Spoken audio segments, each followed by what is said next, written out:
Because the other thing I hear quite a bit from people who are looking to maybe take on a VA is they'll say, well, I know I need help, but I don't know which task to even start delegating. I'm either feeling, number one, very overwhelmed, and I'm trying to figure out what to start delegating. Hello. Ladies and gentlemen, welcome to another wonderful episode of the Diaspora Entrepreneurs Podcast. Today, we have kind of the backbone of what's going on right now. So when you see CEOs and companies that are working right now, entrepreneurs that are working right now, you know that they have a great team behind them. Today we have Kelly Johnson in the house, who is she's the founder of Cornerstone Visual Assistant, and she specializes working with authors and coaches to manage the technical, creative, and administrative aspects of their projects and their business. Kelly, welcome to the show today. And thank you, Victor. It's such an honor and a pleasure to be here. Yeah, that's good. It's nice to connect with you. How are you doing today? How has it been going with given the current situation that we are right now? Well, thank you for asking. I know I'm doing well, and as all of us, I know we just keep hoping all of our friends, family, colleagues stay safe, and that hopefully this can come to an end as soon as possible.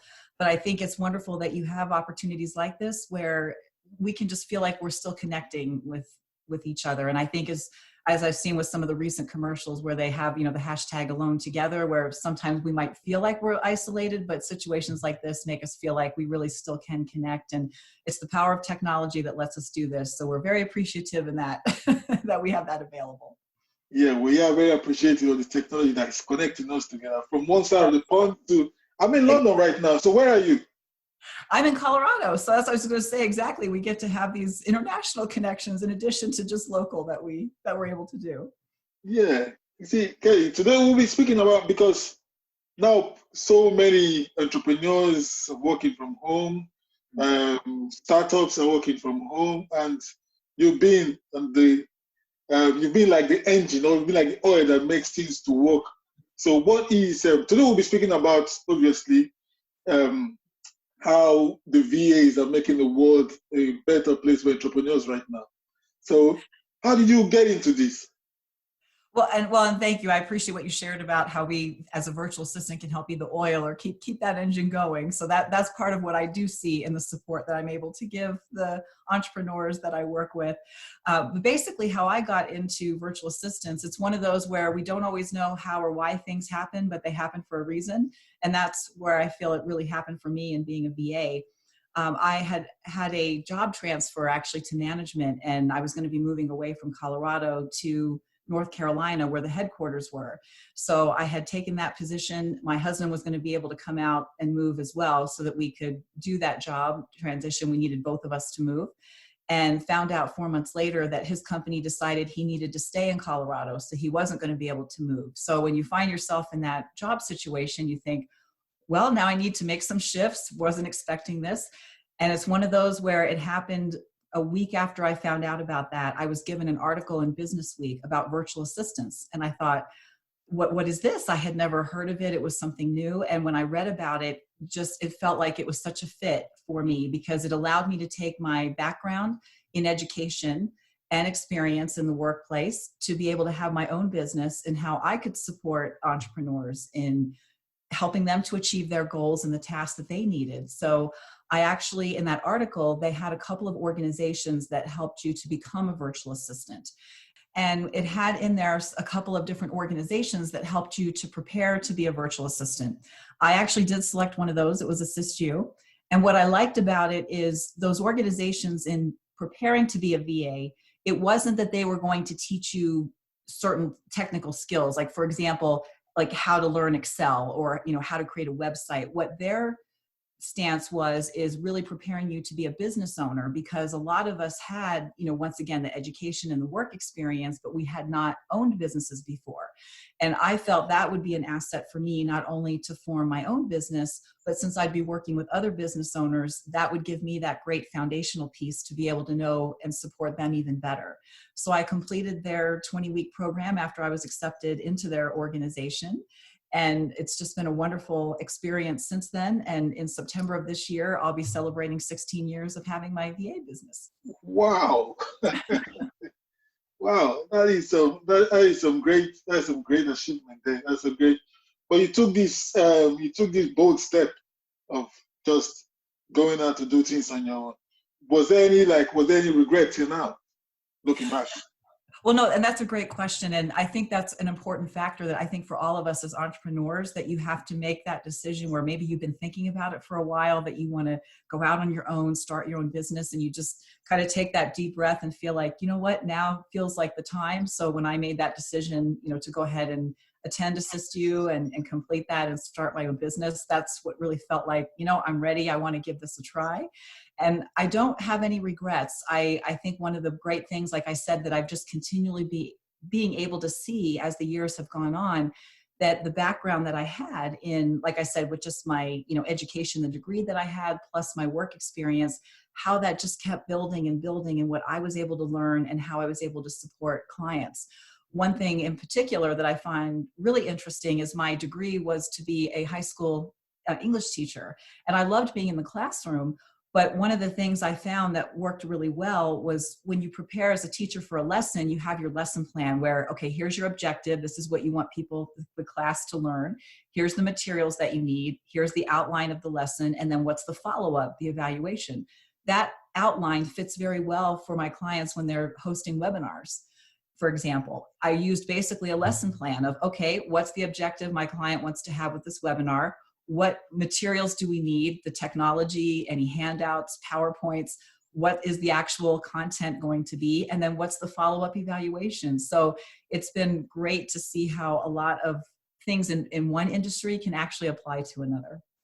Yeah, that's a great thing, because at times like this, we actually need to look beyond our immediate environment or yes. our immediate scope of work, or the way we do business as usual, and start Absolutely. looking towards alternative means to support our businesses. So yes, absolutely.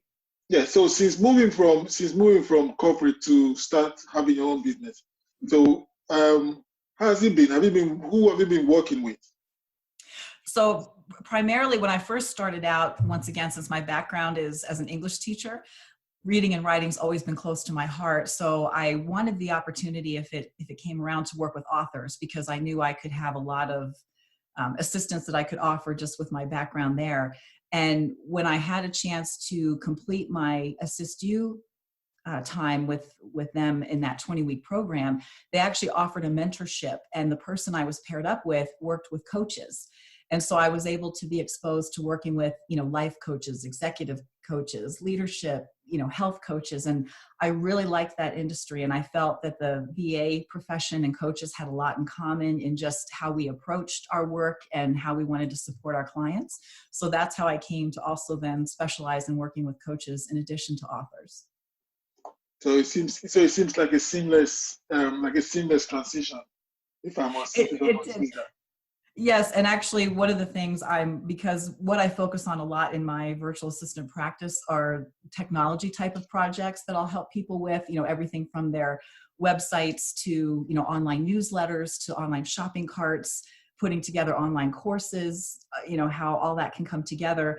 I've actually gotten to be nicknamed the Geek Girl because I love to learn and because of the technology aspect. So even though a lot of that just felt like a great transition because I love to learn, that's what also I think helped to make it feel seamless for me, that I was so excited to be able to jump into, with what can I learn about coaching, since this was a new industry for me that I learned in that mentorship time.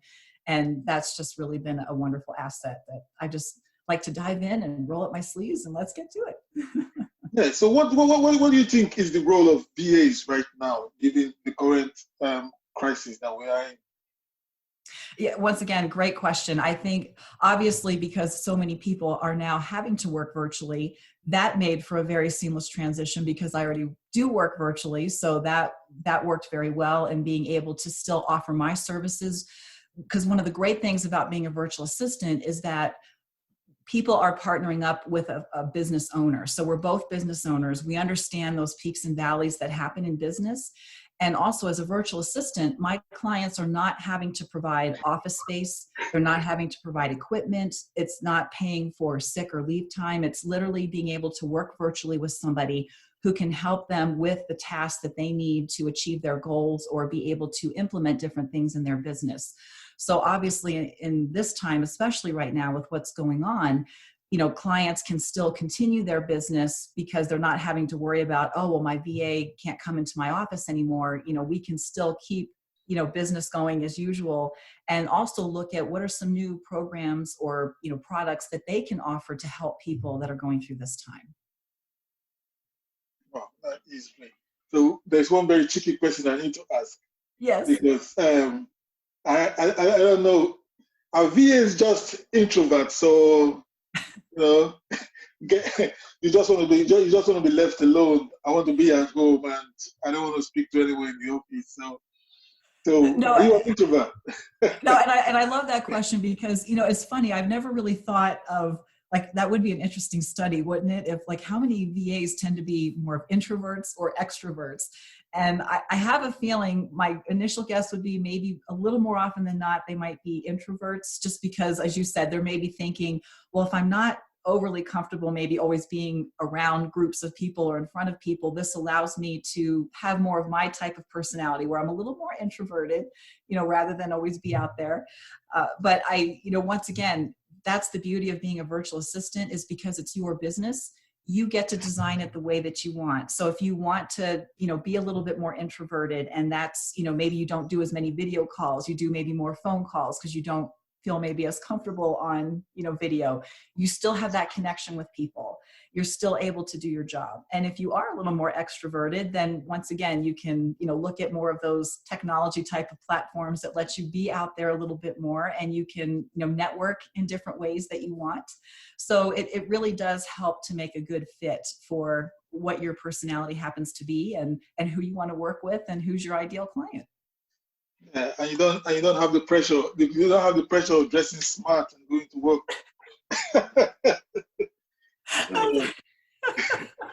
So, yeah, no, because that's so cool. Working from home has been a dream for me. So yes, and I'm glad that I finally start working my way to be at home to run my business or just yes.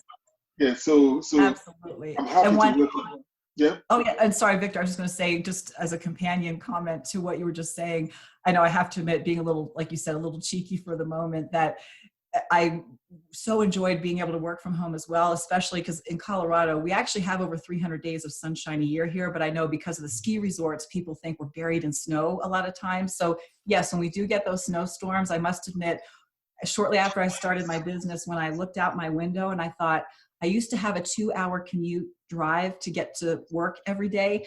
I looked out my window and said, now it's a 2-minute commute where I can go from my bedroom to my office, and I don't have to drive in that weather. I'm extra happy that I can work from home.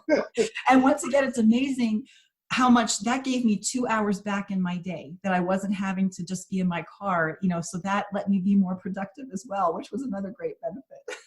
Yeah, that's good. That's good. Kelly, we're happy here now, and it is good to be happy. Yes. So many employed guys are getting kicked out from the job right now. Do you think those who are in the front office and they've been doing some clerical works and have various, are there particular niche experience to become a VA, or what are the criteria of becoming a VA? Sure. Usually as a virtual assistant, it's going to be a little bit of a variety of services that you offer. So for example, somebody that might just have bookkeeping, that's their primary business and that's the only service they offer. Even though they might be working virtually, that's not the same as being a virtual assistant, because it's kind of just obviously focused on one skill. What a VA really tries to serve to do is have, once again, multiple services and skills that they can offer to be able to, act in that role of how can I support, my client's business? What are some of those different aspects I can offer and do? So as I mentioned, my clients might have me assist them with, I help design and maintain their website. Plus then I also help them set up their online shopping cart where they can have those autoresponder messages go out, or they can have their products sold and have that connected. to everything where I also serve as the contact between them and their clients if they need to have their welcome packets or I need to interact with them. So it's almost kind of like a little bit of a well-rounded different variety of services is kind of what makes you a virtual assistant versus if you just specialize in one service in particular and you offer that virtually. So as a VA, you need to be like adaptable. You need to be able to like adapt to whatever situation that comes in or whatever the client. Okay. Yeah, absolutely. It's one of those, as we all know, we make several decisions in a day. And it's funny, I just mentioned this to my husband the other day. I said, I wonder how many, if I actually tracked it, how many decisions in a day I help to make, because as you said, you do need to be adaptable where obviously I'll be working on a project that I've, confirmed the details with my client. We have the deadlines in place. And that day I might have a client call me and say, somehow something must be going on with my hosting account. My website's down. I need your help to go figure out what happened. So as we all know, technology can shift and just cause us to be adaptable just in that respect. So yes, I will, look once again, make sure I'm meeting all deadlines, but then, make sure, okay, I see there's an immediate priority.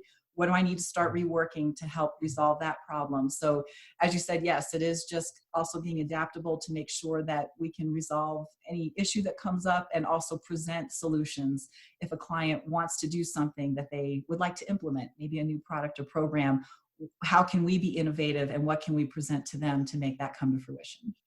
Yeah.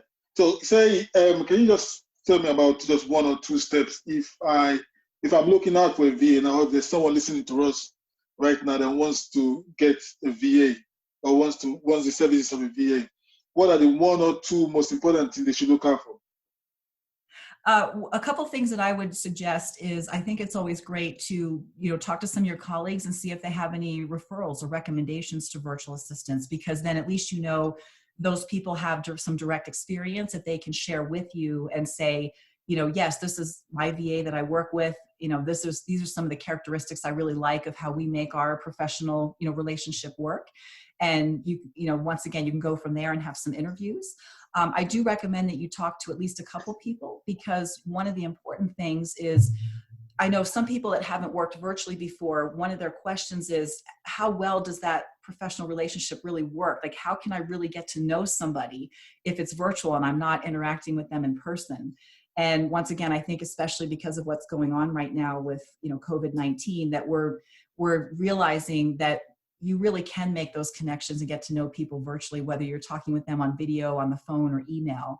But having a couple, conversations with different VAs so that you can also see not only that VA skill set, but also like personality wise and communication wise, do you feel comfortable with them? Do you feel, especially because even though one of the important distinctions I think making about a virtual assistant is that I work with my clients, I'm not working for my clients because I'm a business owner as well.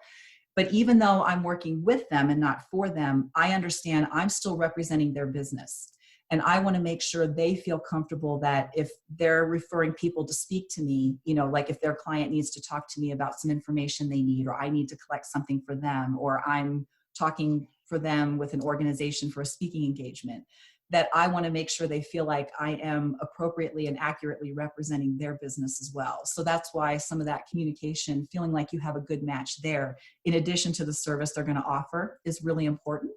And another thing that a lot of clients have told me that they used, that I mentioned to them before we started working together, and they still come back to it, is I created a little exercise for them to use. Because the other thing I hear quite a bit from people who are looking to maybe take on a VA is they'll say, well, I know I need help, but I don't know which task to even start delegating. I'm either feeling, number one, very overwhelmed, and I'm trying to figure out what to start delegating. Or number two, they're not quite sure of, well, don't I have to have my hand in everything? How do I kind of make that decision of what's okay to let go and delegate? So the exercise that I offer is I tell them, pick a period of time, say for 3 or 5 days, and literally record every task that you do for your business. So that could be everything from, I made 3 phone calls to clients, I wrote 2 blog posts, I made some updates on my website, I wrote my newsletter. Literally write everything down. And when you come to the end of that time period, rank each of the tasks as a 1, a 2, or a 3. And a 1 rating means it's a task that you love doing yourself. You really enjoy it. A 2 is, it's not my favorite thing, but it's okay to do. And a number 3 is, if I never had to do that task again, I would do the happy dance in my office. And so I tell clients, look at what you're rating as a 3, because you'll probably find that you constantly like put off those tasks, or you'll say, oh, I'll get to that next week, or that'll come down the line, because you really don't like doing it. So it's really easy to procrastinate on those. And that's when I recommend look at delegating, what you've ranked as a 3. Because once you are able to delegate those and start there, you'll probably feel a weight is kind of lifted from your shoulders, because you know that those are finally being taken care of and you don't have to do it. So those are just a couple of initial ideas to think about if you want to start working with a VA. Yeah, that's great. Yeah, that's great. So now someone wants to where can we get these checklists from you, or is it? Oh yes, on my website. On my website, I do have a download that explains the whole process of that, and plus has a worksheet if you decided you wanted to just download the worksheet and either type or write on there. But I do have it available on my website, which is cornerstoneva.com. Oh, that's great. So if they want to get in touch with you now, so they can go to cornerstoneva.com. Correct. Yes. Yeah. And I'm also as Cornerstone VA, I'm on Facebook, I'm on Twitter, I'm on LinkedIn. So if those are some platforms that also make it easier for all of us to have the ability to connect, I would love to be able to hear any questions, or if people want to reach out if they're not sure about certain things about virtual assistants, I'm happy to help to address those or share some resources as well. Yeah, that's great. So guys, listen, so if you want to take this conversation to the next step or the next level, or there's something that you've heard that you really want to explore, I suggest you reach out to Kelly, cornerstoneva.com, or on Instagram, LinkedIn, Facebook, on Twitter as well. So Kelly, thank you very much for your presence today, and we are grateful for being on this podcast. Thank you. And thank you, Victor. It's been such a delight being here, and I really appreciate the invitation to join you and share all of this information with your audience. Yeah, that's great. So guys, don't forget, share this, review it, and just rate it. Just share this episode with someone you believe will have value from what we've just discussed here. And let me know how you feel about it. Thank you very much. This is Victor here. Bye.